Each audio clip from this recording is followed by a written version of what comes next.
नमस्कार। कभी सोचा है कि हमारे हाथ में जो फोन है उससे लेकर आसमान में जो सबसे दूर का तारा है, ये सब कुछ आखिर बना किस चीज से है? आज हम एक ऐसे ही सफर पर निकल रहे हैं जो हमें हकीकत के बिल्कुल छोटे से छोटे कणों से लेकर विशाल ब्रह्मांड की सैर कराएगा। देखिए, यही वो एक सवाल है जिसने सदियों से वैज्ञानिकों को सोने नहीं दिया। और इन नियमों को समझने का राज वो कहीं बाहर नहीं, बल्कि हर चीज के अंदर, एटम के भी भीतर छिपा है। एक ऐसी दुनिया में जो हमारी सोच से, हमारी कल्पना से भी कहीं ज्यादा अजीब है। तो हमारा ये सफर 5 पड़ावों से होकर गुजरेगा। सबसे पहले हम एटम के अंदर की दुनिया के राज खोलेंगे, फिर क्वांटम फिजिक्स की हैरान कर देने वाली दुनिया में गोता लगाएंगे। इसके बाद हम देखेंगे कि कैसे हम पदार्थ को अपनी मर्जी से बदल रहे हैं, भविष्य के लिए ऊर्जा बना रहे हैं, और आखिर में इस विशाल ब्रह्मांड में हमारी जगह क्या है, इसे समझेंगे।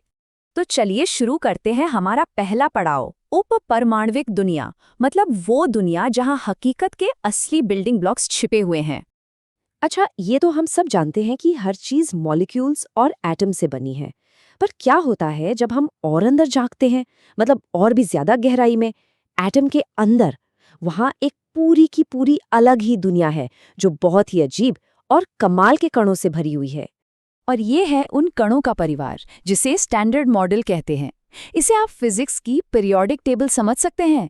इसमें क्वार्क्स हैं जो प्रोटॉन और न्यूट्रॉन बनाते हैं, मतलब हमारे आसपास की हर चीज का ठोस आधार। फिर है लेप्टॉन्स, जिसमें हमारा जाना पहचाना इलेक्ट्रॉन भी आता है। और आखिर में है बोसॉन्स। ये वो कण हैं जो गोंद की तरह पूरे ब्रह्मांड को एक साथ जोड़े रखने वाली ताकतों को ढोते हैं। और इन सब में एक असली सुपरस्टार भी है, हिग्स बोसॉन।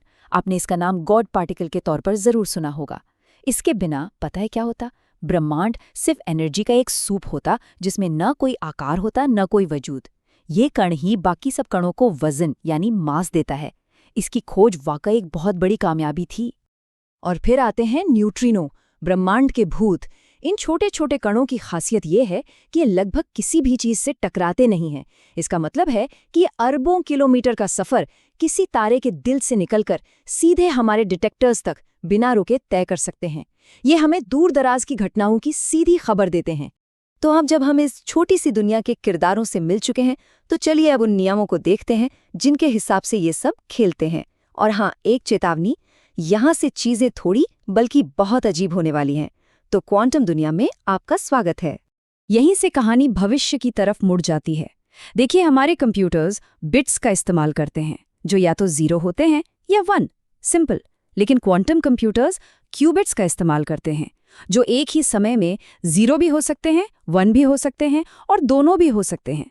और यही अविश्वसनीय क्षमता कंप्यूटिंग की दुनिया में क्रांति लाने का दरवाजा खोलती है। सुपरपोजिशन और एंटेंगलमेंट, ये शब्द सुनने में किसी साइंस फिक्शन फिल्म जैसे लगते हैं, है ना?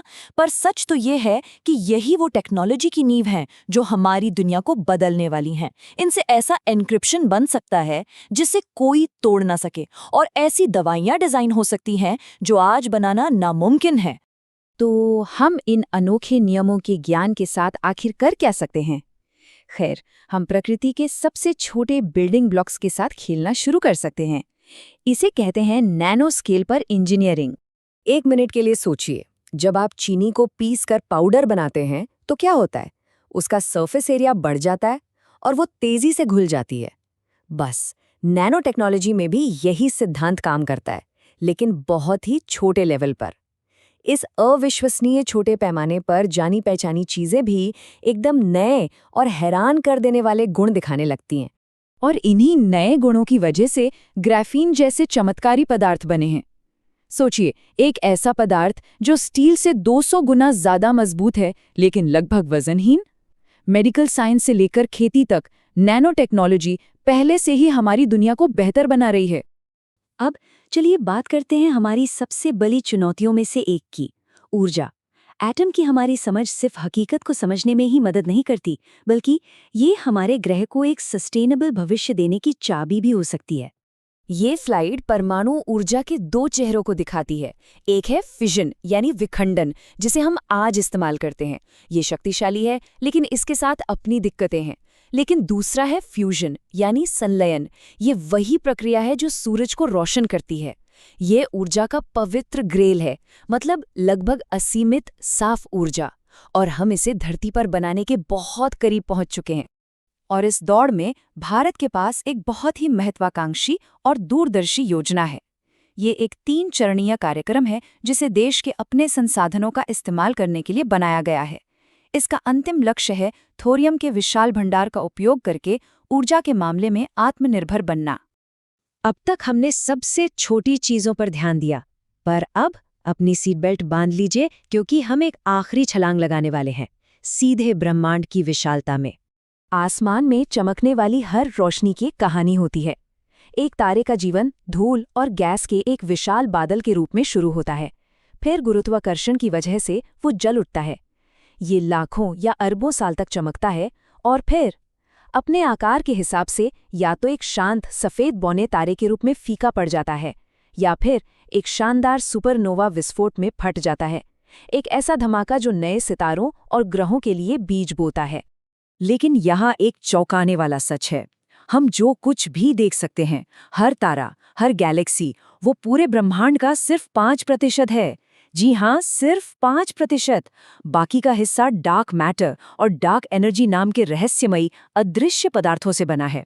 मतलब हम एक ऐसे ब्रह्मांड में रहते हैं जिसे हम मुश्किल से ही समझ पाए हैं। तो एक एस्ट्रॉयड और एक कॉमेट में क्या फ़र्क है? बहुत आसान है। एस्ट्रॉयड ज़्यादातर चट्टान के होते हैं, जबकि कॉमेट बर्फीले गंदे स्नोबॉल्स की तरह होते हैं जिनकी एक पूंछ होती है। और हाँ, अगली बार जब आप एक टूटता तारा देखें तो याद रखिएगा कि वो एक उल्का यानी मीटियोर है, अंतरिक्ष की चट्टान का एक छोटा सा टुकड़ा जो हमारे वायुमंडल में जल रहा है। अब इन सब ब्रह्मांडीय अजूबों तक पहुंचने के लिए हमें चाहिए जबरदस्त शक्ति। रॉकेट फ्यूल भी अलग अलग तरह के होते हैं। सॉलिड फ्यूल आपको तेजी से जमीन से ऊपर उठाते हैं। लिक्विड फ्यूल आपको उड़ान के दौरान नियंत्रण देते हैं। और सुपर कोल्ड क्रायोजेनिक फ्यूल आपको सौर मंडल में सबसे दूर तक ले जाने के लिए सबसे ज्यादा ताकत देते हैं।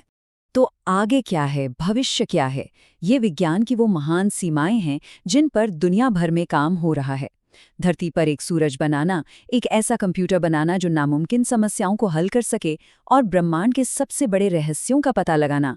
खोज तो असल में अब शुरू हुई है। हमने भूतिया कणों से लेकर अनदेखी दुनिया तक की एक अविश्वसनीय यात्रा की है, लेकिन हर जवाब अपने साथ और भी नए सवाल लेकर आता है। और यही तो विज्ञान की खूबसूरती है। ये एक कभी न खत्म होने वाली खोज है। तो सवाल ये है कि वो अगला अविश्वसनीय रहस्य क्या होगा जिसे हम उजागर करेंगे।